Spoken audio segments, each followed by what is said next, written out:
Every single night at exactly 11:11, my soon-to-be wife gets this email, and I just think that she's part of some email list that's like, hey, it's 11:11, make a wish. Something silly. That's what I wished it was. What I didn't know was that it was her work boss, the same guy that she told me not to worry about, and I find out all these late nights, all these projects that she's staying too late for, she wasn't really at work. She was with her boss, who, by the way, is a married man. And when I heard what they were doing, I didn't believe it. So I went to get a first-hand look, and you know what I'm going to do now? I'm going to tell his wife. I'm going to tell HR. I'm going to get them both fired, but more importantly, I'm going to leave her. I can't leave right away because, well, I don't want her to know that I know. But I'm going to leave, and I'm going to try to destroy her life one step at a time, and you guys can witness it.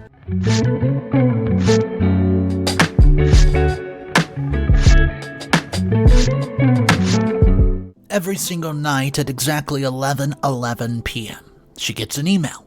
I know this because her phone would buzz on the nightstand. That specific double vibration of Gmail. And she would reach for it with this particular urgency that was different from her other notifications. Work stuff, Anna would mutter, her thumb already moving across the screen, and her face was illuminated in that blue glow while I pretended to be asleep.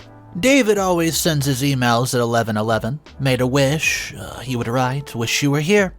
But I'm getting ahead of myself. This is long, but I need to write it all down.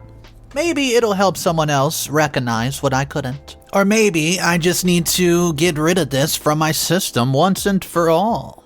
So I'm going to break it down in like a diary format. October the 15th, 2023, 8:34 p.m. That's when everything shattered. I remember it vividly because the Lakers game was on. They were down by 12 in the third quarter. Anna was in the shower, and I was looking for her phone to check the DoorDash delivery status, and we ordered Thai food from that place on Riverside. You know, the one that forgets the extra peanut sauce, doesn't matter how many times you ask. Her phone was face down on the coffee table, and when I picked it up, a notification preview appeared. Can't wait to see you again tomorrow. D. With a little fire emoji. Well, the Thai food arrived 20 minutes later, and I remember the delivery guy's face, concerned, asking if I was okay.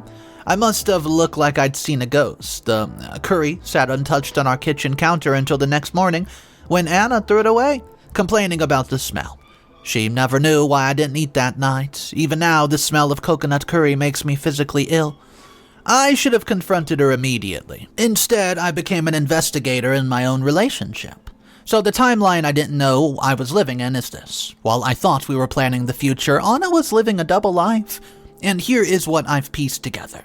What I thought was June 2023. Anna starts her new marketing role, seems stressed but excited, and she mentions David, her mentor, a senior executive who's really supporting her growth. Well, what was really happening was David was already texting her every morning with motivational quotes that I now realize were love bombing. You deserve someone who sees your full potential. Your light is too bright to be dimmed. That kind of crap. So what I thought was happening is, in July, Anna suggested we should work on ourselves and start therapy with Dr. Rachel, who comes highly recommended. I don't know why she uses her first name. Anyways, I'm proud of her for taking charge of her mental health, I really am. But what was really going on was Dr. Rachel's first question to Anna. According to notes I found later, it said, "Are you living with your authentic truth or performing for others' expectations?" The therapy was not about healing, it was about permission. So what I really thought in August was Anna has to work late more often. Big product launch coming up, she would say, and she comes home absolutely exhausted, showers right away, and falls asleep without eating dinner. The security footage from her office parking garage told a different story. My friend Brian worked security, and it showed her leaving at 5 p.m. sharp every single late night. Her car would not return until 10 p.m. though, always parked in a different spot. Well, it was the kiss that wasn't just a kiss. September the 9th, 2023, Anna came home from the company retreat and broke down crying. Through tears and snot, she confessed that she kissed David one time when she was drunk. It means nothing, apparently. She was so sorry and she told him that it could never happen again. What she actually said verbatim, because these words are burnt into my brain, was, "I need you to know that my body betrayed my heart. It was like watching someone else make a terrible mistake. You are my anchor, Michael. Without you, I would drift away into nothingness." I held her while she cried, and I actually comforted her. Here's what was happening at the retreat. According to Jessica, who was also there and just finally broke down and told me the truth 6 months later, Anna and David disappeared for 3 hours during the team-building exercise. They were found by Nicole coming out of his hotel room at 2 a.m. Anna's dress was on backwards, and the kiss that happened on day 1 of a 3-day retreat. So, the separation performance is what I call it, by October. After I found the text, I could not pretend anymore. But when I confronted her, Anna had already prepared her exit strategy. She breaks down. Not like in guilt, but in what I now recognize as calculated manipulation.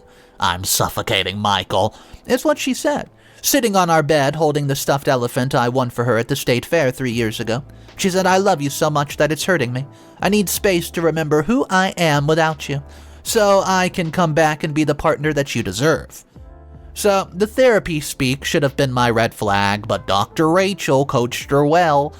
The rules of our separation, as Anna defined them: number 1, she should stay at Jessica's apartment. Number 2, we would have no contact for 2 weeks, then reassess. Number 3, she would cut all contact with David immediately. And number 4, we would not see other people. This was about the individual growth. And number 5, after a month, we would start couples therapy together. But that's when the text messages from hell were discovered. Here's how the first week of no contact actually looked like for people interested. On Monday at 11:47 p.m., Anna says, "Can't sleep. Our bed feels wrong without you." Anna says, "Please don't reply. I need to be strong." And she also said, "I love you." Tuesday, 2 o'clock in the morning.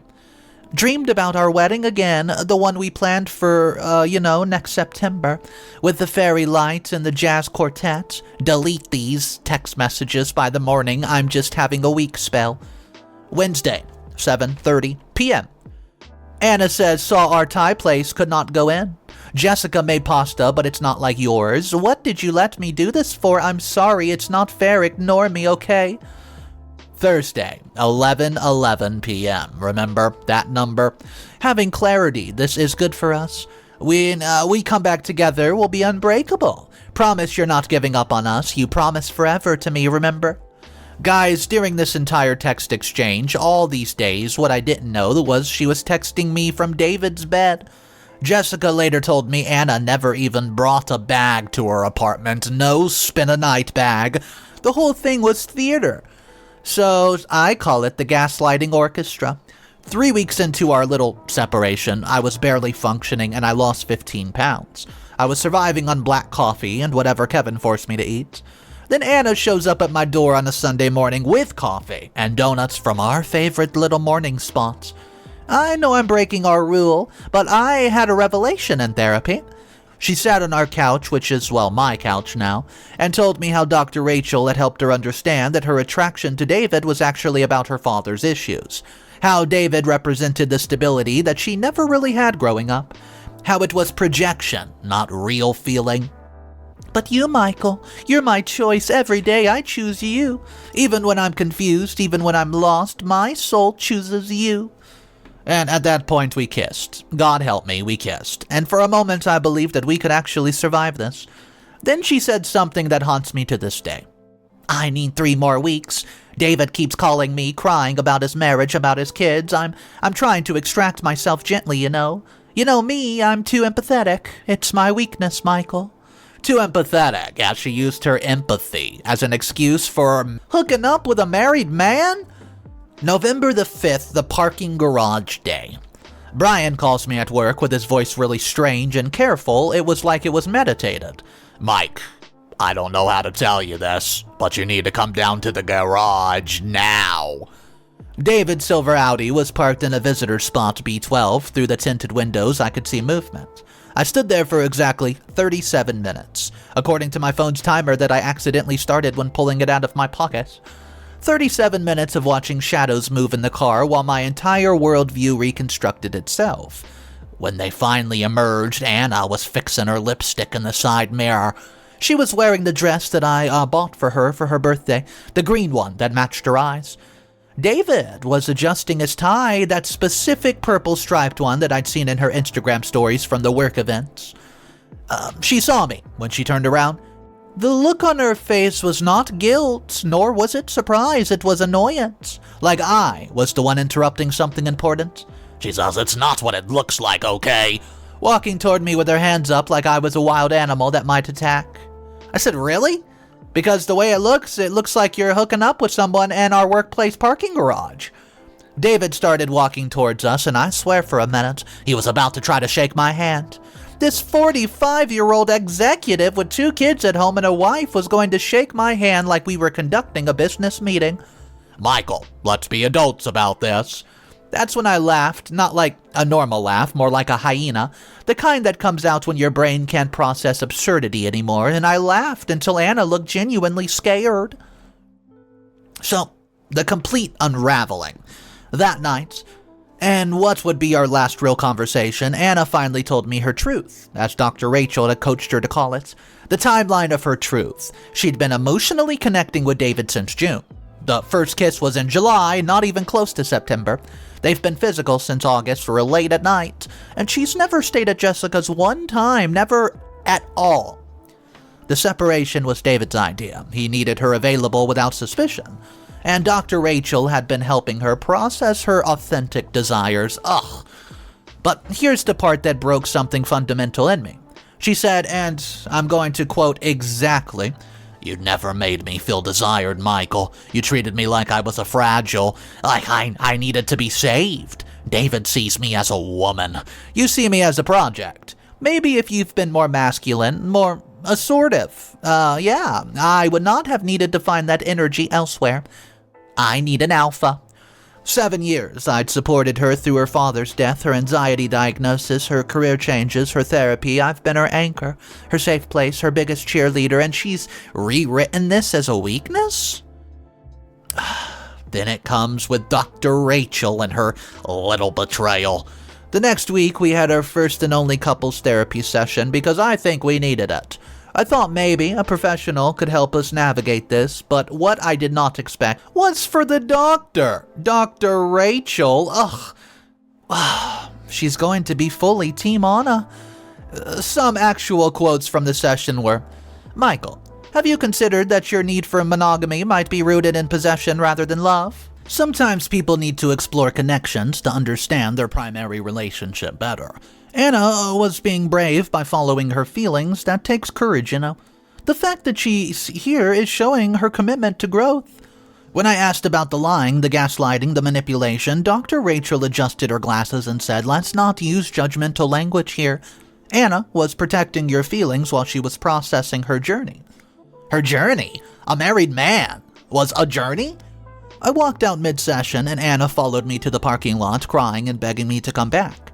When I kept walking, she screamed, "You're abandoning me just like everyone else." That's when I knew that she would never take the responsibility. See, in her mind, she was the victim. I blocked her on everything that night: phone, email, Instagram, LinkedIn, Venmo, Spotify. I thought I covered every single one of my bases. I guess not, but Anna was very, very creative. She actually used Amber's phone to call me at work. She sent letters to my office, and she showed up at my gym at 6 a.m., knowing my routine. She even contacted my mother via Facebook, sending her some long-winded message about how she was worried about my mental health.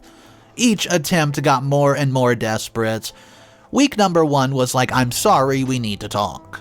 Week 2 was, "This is hurting me, and please, talk." Week 3 was, "I'll do anything, therapy, couples counseling, I'll quit my job." Week 4, "You're being cruel. This silent treatment is abusive." Week 5, "I have something important to tell you. It's not about us." That last one almost got me. What if she was sick? What if something had happened to her mother? Nicole talked me out of responding. She says that's literally manipulation 101. Mike, don't fall for it. December the 18th, 2023, 7 days before Christmas, was the email. I was starting to heal.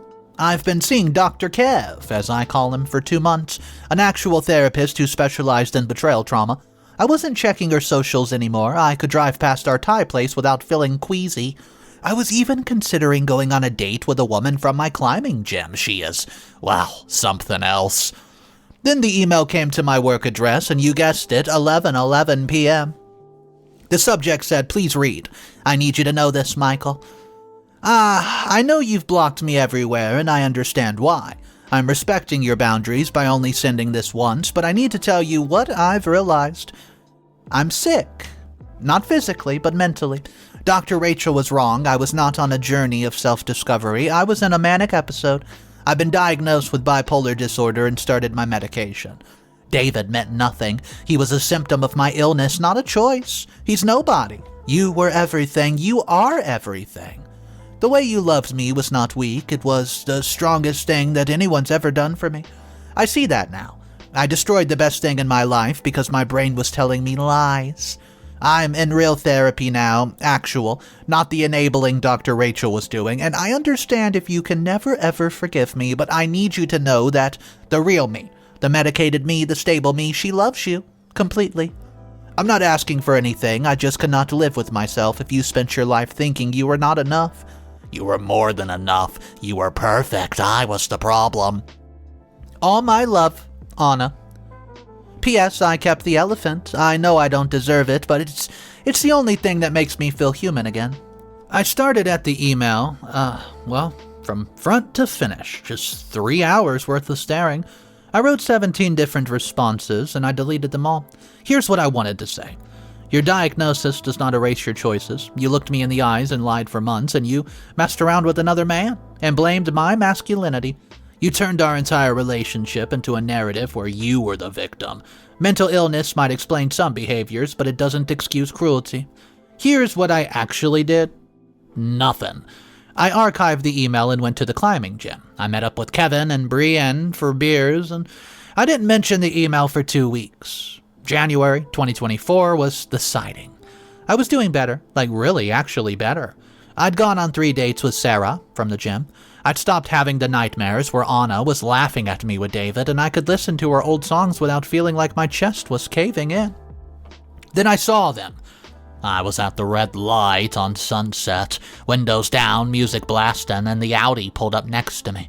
David was driving with Anna, and she's in the passenger seat, passenger princess wearing the sunglasses. But I could tell that she's been crying. David looked older, exhausted. She turned away from me, and for 3 seconds we just looked at each other. Then she reached for the door handle like she was going to get out of the car.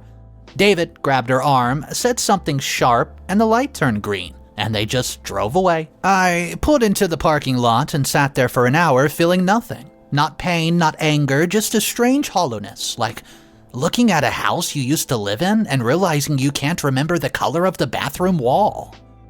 March 2024 was the final letter. 6 months after D-Day, another letter arrives. This time handwritten, sent into my parents' house and forwarded to me.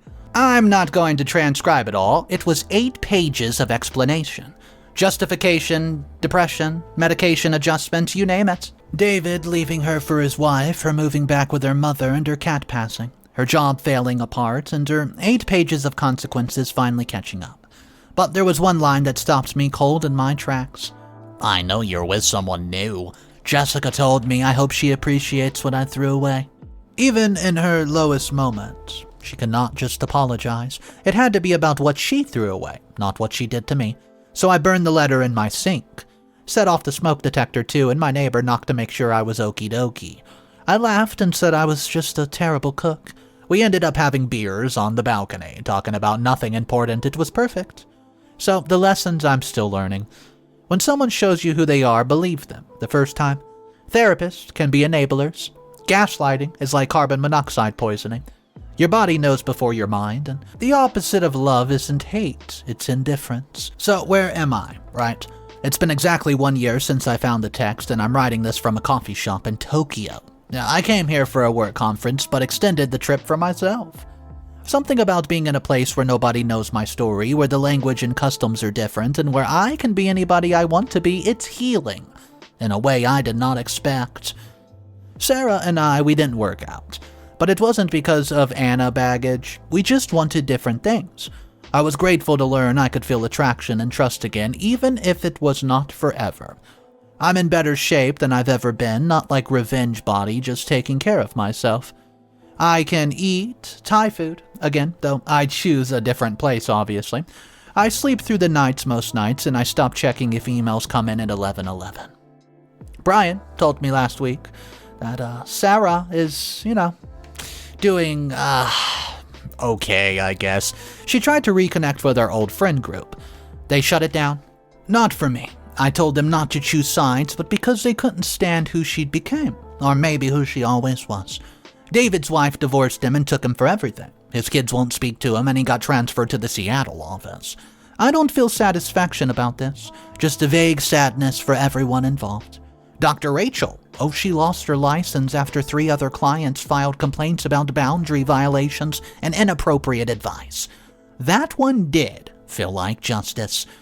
Guys, for anybody going through this, don't try to understand why. You'll drive yourself insane trying to figure out how someone who claimed to love you could destroy you so casually. Some people are just wired different. Some people treat hearts like rental cars, drive them hard and return them damaged, knowing someone else will deal with the repairs.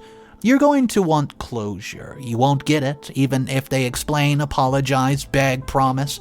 It won't fix these fundamental breaks. You can't unknow what you know. You can't unfeel what you felt, and you can't unlive those moments of realization. But here's what you can do. You can choose for yourself. Every single day you can wake up and choose yourself. Choose healing over hatred and choose growth over grudges. Choose your future over your past. And on the days when that feels impossible, when you're Googling their new partner or drafting the text that you'll never send or standing outside their apartment at 2 a.m. like a weirdo, remember this. You survived the worst day. The day you found out, that was the worst day. Everything after is just recovery. And that's it.